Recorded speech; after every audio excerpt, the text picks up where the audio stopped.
There is a vine growing right now, probably within walking distance of where you're sitting, that can produce over 200 pounds of food per year from a single plant.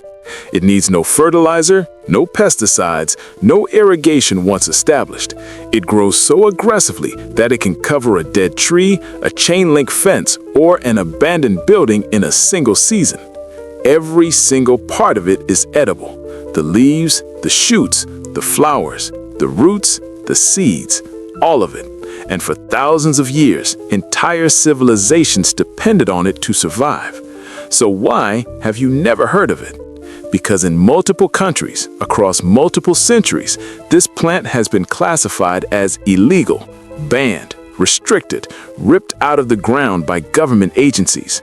Entire campaigns were launched to eradicate it, not because it was dangerous, not because it was toxic, but because it was too productive, too free, and too impossible to control. This is the story they didn't want you to know.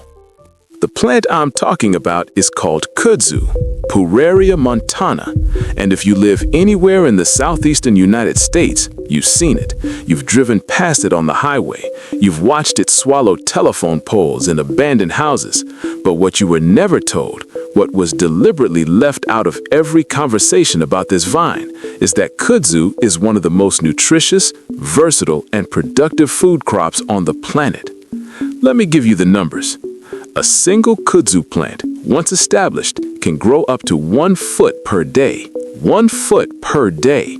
In peak season, it can grow even faster. Some researchers have documented up to 60 feet of growth in a single season from one root crown. And here's where it gets interesting. Every bit of that explosive growth, it's food. The leaves contain up to 25% protein by dry weight. To put that in context, spinach has about 12%. Kale has about 9%. Kudzu leaves have more protein than nearly every leafy green you can buy at a grocery store. They're also loaded with calcium, iron, phosphorus, and vitamins A and C. The roots, those massive starchy tubers underground, can weigh over 200 pounds each. They're packed with carbohydrates and have been used for thousands of years to make flour, starch, and a traditional thickening agent that's still sold in Asian markets today. It's called kudzu starch, or in Japanese, kuzu. You can buy it right now. A small bag costs $12, but you could grow a lifetime supply for free in your backyard. The flowers? Edible. They taste like grape bubblegum. You can make jelly from them, infuse them into tea, or ferment them into wine. The young shoots? They taste like snow peas. You can stir-fry them, pickle them, or eat them raw. This isn't some obscure superfood from a remote jungle. This is a plant that grows on the side of the highway, and almost no one in the Western world knows you can eat it. Kudzu didn't just appear out of nowhere. This vine has been cultivated as a food crop for over 3,000 years. In China, it's one of the 50 fundamental herbs used in traditional Chinese medicine. The root was prescribed to treat fever, dysentery, and cardiovascular problems. Modern studies have actually confirmed several of these uses. The isoflavones in kudzu root have been shown to reduce blood pressure and decrease alcohol cravings. The science is real. In Japan, kudzu starch has been a culinary staple for centuries. It's used to make a traditional dessert called kuzu mochi, a delicate, translucent jelly that's considered a refined delicacy. Kuzu starch is prized by Japanese chefs for its silky texture and clean flavor. It's the opposite of what Americans think of when they hear the word kudzu. In Korea, the root fiber was historically woven into cloth. They literally wore this plant. It was so integrated into daily life that it appeared in poetry, paintings, and folk songs. So here's the question that should be making you uncomfortable right now. How did a plant that fed, clothed, and healed 3 of the largest civilizations in human history end up being classified as a federal noxious weed in the United States? The answer starts in 1876. In 1876, the United States hosted the Centennial Exposition in Philadelphia.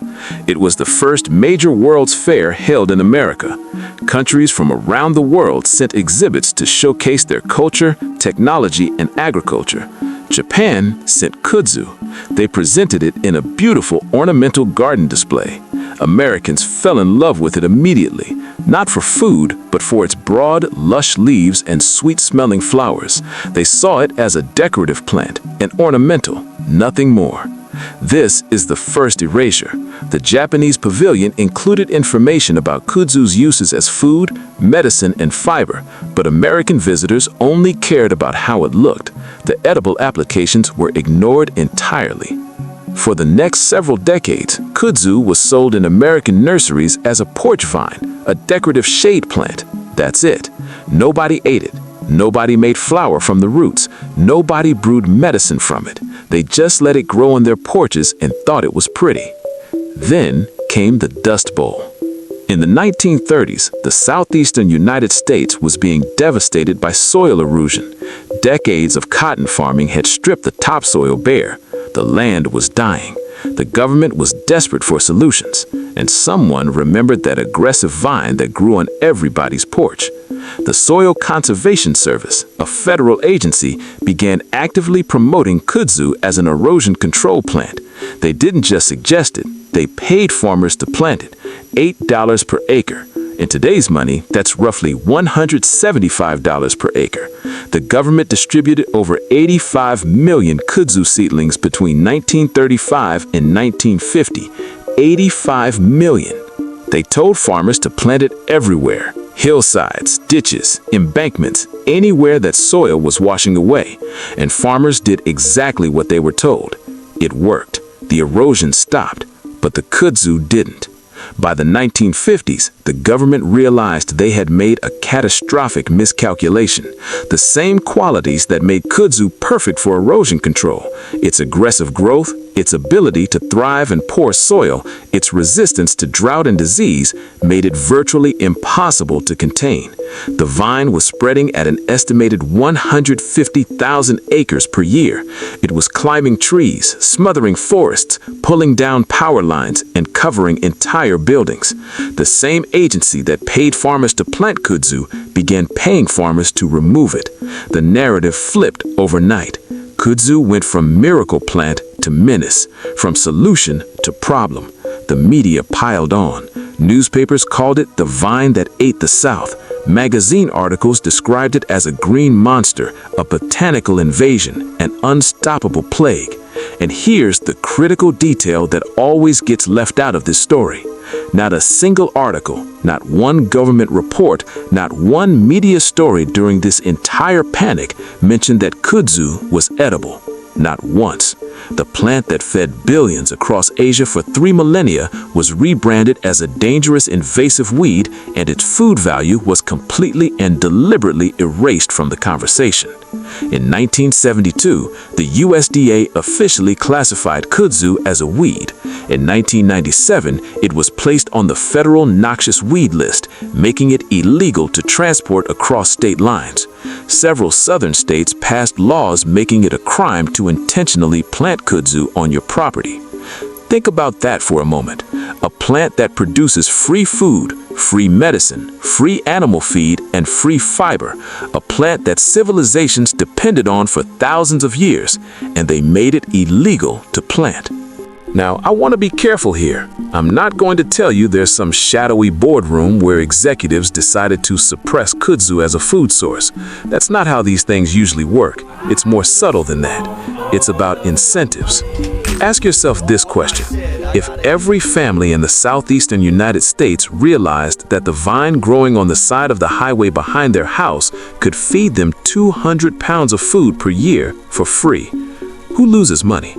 The grocery store loses money. The fertilizer company loses money. The pesticide manufacturer loses money. The seed company loses money. The pharmaceutical company that sells blood pressure medication loses money, because kudzu's root has been shown to lower blood pressure naturally. Nobody had to sit in a room and conspire. The system simply has no incentive to tell you that free food is growing on the side of the road. There's no profit in a plant you can't patent, can't control, and can't stop from growing. And so the narrative became kudzu is a pest, kudzu is a problem, kudzu is something to be eradicated. Millions of dollars are spent each year on herbicides to kill kudzu, millions more on mechanical removal. The very same plant that could be harvested for food is instead poisoned with chemicals and left to rot. In Japan, that same plant is sold as a premium health food. Let that sink in. So here's the part where I tell you what you can actually do with this information. And I want to be clear. Check your local laws. In some states, it's illegal to intentionally plant kudzu. I'm not telling you to break any laws, but I am telling you that if kudzu is already growing in your area, and if you're in the southeastern US, it almost certainly is, you are sitting next to a free, perennial, self-sustaining food source that nobody told you about. Here's how to use it. The leaves. Harvest young kudzu leaves in spring and early summer. They're tender, mild, and rich in protein. You can eat them raw in salads, saute them like spinach, or blend them into smoothies. Dry them and grind them into a protein-rich powder that stores for months. The shoots. Cut young vine tips when they're 6 to 8 inches long. They snap like green beans. Stir-fry them with garlic and soy sauce. Pickle them. Add them to soups. They have a clean, fresh, slightly sweet flavor. The flowers. Harvest the purple flower clusters in late summer. Make kudzu flower jelly. It tastes like perfumed grape. Brew them into tea, infuse them into vinegar, or ferment them into kudzu flower wine, which has been made in the South for over 100 years by people who knew. The roots. This is the big one. Kudzu roots can grow to enormous sizes. Some have been documented at over 400 pounds. To process them, you dig them up, wash them, and pound them in water. The starch settles to the bottom. Drain the water, dry the starch, and you have kudzu flour. It's gluten-free, high in carbohydrates, and stores indefinitely. You can use it to thicken sauces, make noodles, bake bread, or create that traditional Japanese kuzu mochi I mentioned earlier. One plant, one root system, and it comes back every single year without you doing anything. I want you to understand what that means. This is a perennial food source. You don't replant it, you don't fertilize it, you don't water it, you don't protect it from pests. Nothing eats it. It just grows and grows and grows and feeds you forever. 200 pounds of free food every year from a plant your government told you was a problem. Kudzu isn't an isolated case, and I think you already know that. Throughout history, plants that grow too easily, that feed too many people, that can't be monetized or controlled, those plants get erased. They get reclassified. They get called weeds or invasives or nuisances, and the knowledge of how to use them disappears within a generation. Your great-grandparents knew which plants on the roadside were edible. They knew which roots made medicine. They knew which vines could feed a family through winter. That knowledge wasn't lost accidentally. It was replaced by a system that needs you to buy what you used to grow. I'm not saying burn it all down. I'm saying open your eyes. The most powerful food sources on this planet aren't behind a patent. They aren't on a store shelf. They're growing on the fence behind your house, on the hillside you drive past every day, in the crack in your sidewalk. You just have to remember what they made you forget. If this changed the way you see that vine on the side of the road, share this video with someone who needs to hear it. And if you want to know about the banned grain that has more protein than beef per acre, the one the conquistadors burned on sight, that video is right here. I'll see you there.